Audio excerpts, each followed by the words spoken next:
Por gerações temos sido ensinados que precisamos acreditar na história do Êxodo pela fé somente.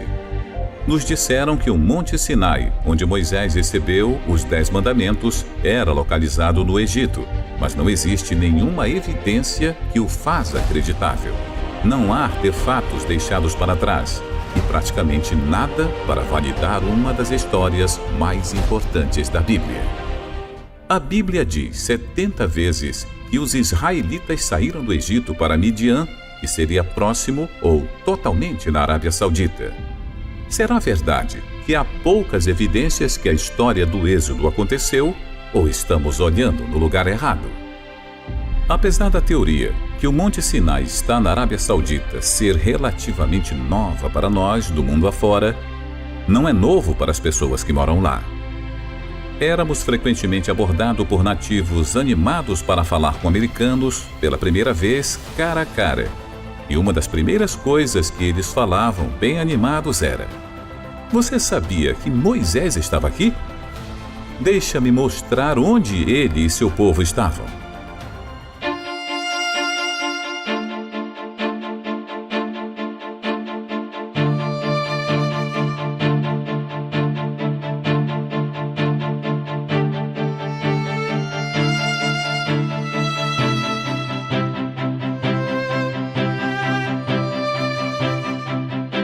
A tradição que o monte estava na Península Sinai, no Egito, só chega a ser divulgado no 4º século depois de Cristo.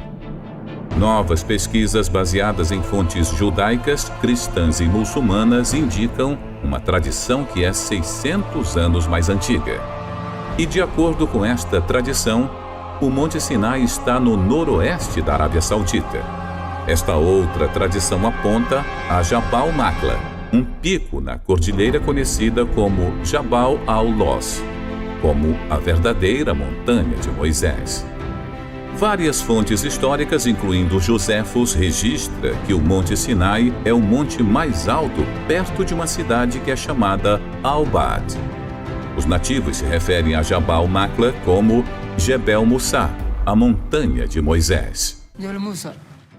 Uma das características distintas desta montanha é a parte mais escura, no topo, como você pode ver atrás de mim.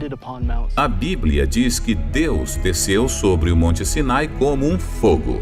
O pico escuro se destaca das áreas ao redor e as pedras só são pretas no lado de fora.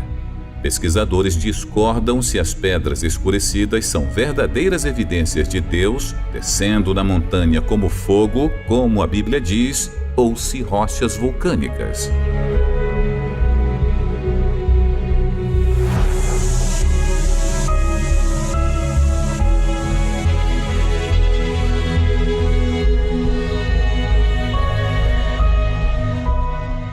Um pequeno grupo de americanos tentaram se infiltrar na área no fim dos anos 70 e no início dos anos 80. Eles foram presos e as fotos e vídeos foram confiscadas pela polícia da Arábia Saudita. A evidência deles estava perdida. Porém, imagens e vídeos começaram a vazar ao mundo afora lentamente. De acordo com os que viram e foram presos, estes locais estavam sendo mantidos secretos pelo regime saudita. Uma teocracia que os escondia do mundo com cercas, polícia e a ameaça. Enquanto eu tentava entender por que os árabes estavam escondendo um local tão importante, eu comecei a fazer algumas perguntas a fontes no mundo islâmico. Por 15 anos eu estava no ramo de inteligência combatendo terrorismo e relações internacionais. E um dos meus melhores contatos tinha uma história a contar. Ele fazia parte de um grupo jihadista e até tinha reuniões com a inteligência paquistanesa e associados próximos a Osama Bin Laden. E agora, ele está falando pela primeira vez. When I was in the jihad world, we all knew that the Mount Sinai was in Saudi Arabia. The people on the outside, even most Muslims, had no idea that it was there, because we fighters didn't want anyone to know about it. We all knew that the Saudi government hid it and protected it with security, and we all agreed with it. We believe that if a site, even a holy site, is visited by people and used for idolatry, it should be destroyed. But our hiding it, according to the Islamic law, is what saved it, so you can see it today and appreciate it.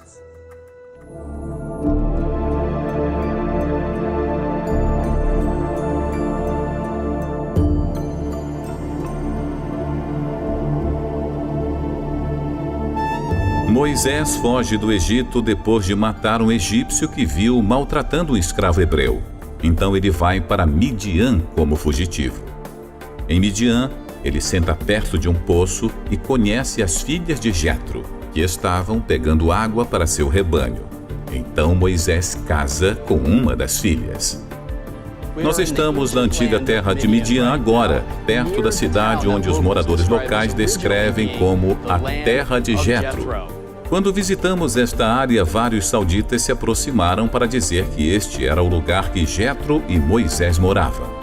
Animados, eles apontaram a um poço antigo que está cercado e marcado como um local arqueológico.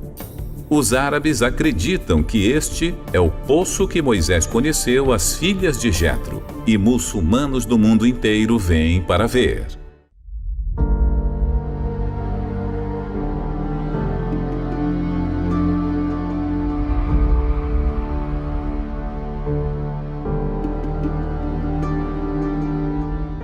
O livro de Êxodo diz que a travessia do Mar Vermelho aconteceu em um lugar chamado Ian Suf, mas especialistas discordaram por muito tempo onde era.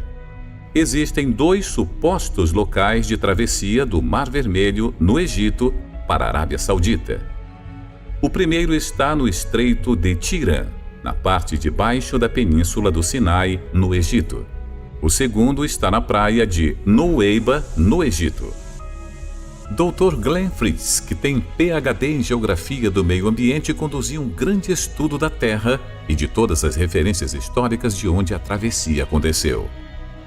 Ele só achou um que combinava: a praia de Nuweiba. A praia de Nuweiba tem quase 8 quilômetros de comprimento e 5 quilômetros de largura, provendo espaço suficiente para a população israelita se ajustar. Aqui eles estariam presos com as montanhas dos 2 lados e o Mar Vermelho na frente e as tropas do faraó logo atrás deles. Incrivelmente, há um caminho sob a água do Egito para a Arábia Saudita. O caminho não é muito íngreme. Os israelitas poderiam ter atravessado facilmente se as águas se separassem. Pesquisas subaquáticas feitas por Dr. Leonard Moller mostrou formas estranhas no coral, levando alguns a acreditar que os restos dos exércitos de Faraó estão lá. De acordo com esta teoria, o coral envolveu os escombros do exército de Faraó e reteve a forma dos objetos depois que foram dissolvidos. Quando trouxeram um detector de metais para onde estão as anomalias dos corais, os resultados foram consistentes com padrões circulares de metal que se assemelham às partes de carruagens. Nós planejamos mergulhar perto do possível ponto de travessia do Mar Vermelho, local público de mergulho, com lojas que você pode alugar equipamentos de mergulho. Mas nós não fomos autorizados. A polícia saudita apareceu e eles ficaram conosco até que saímos.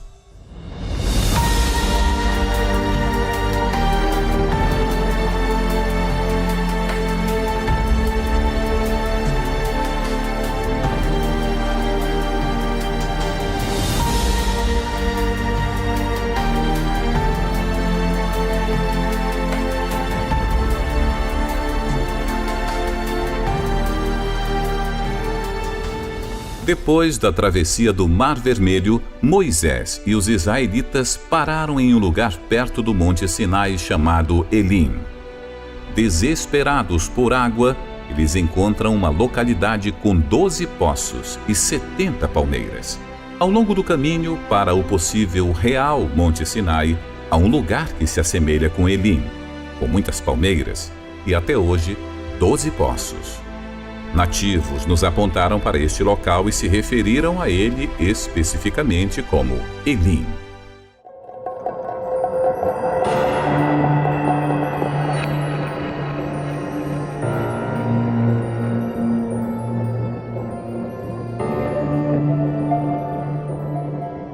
Outro grande evento do Monte Sinai é o incidente com o bezerro de ouro. Enquanto Moisés estava no Monte Sinai, alguns entre o povo começaram a adorar o bezerro de ouro. Eles colocam em um suporte, começam a adorá-lo e erguem um altar em frente a ele. Quando Moisés desce do Monte Sinai, ele destrói o bezerro de ouro e joga os restos no rio que desce da montanha. Aqui, em frente à montanha, nós vemos os restos do que pode ter sido o local de adoração do bezerro de ouro. Agora, por trás de mim, neste cercado sítio arqueológico que os sauditas estão protegendo, você vê tanto o suporte como os vários petróglifos de vacas e pessoas adorando vacas, assim como uma estrutura que está levemente levantada, que pode ser o altar em frente ao bezerro de ouro. Tem uma placa em árabe e inglês avisando contra a entrada nesta área. As tradições locais de que este local é onde o bezerro de ouro foi destruído são tão fortes que, se você se aproxima, você será suspeito de procurar por ouro.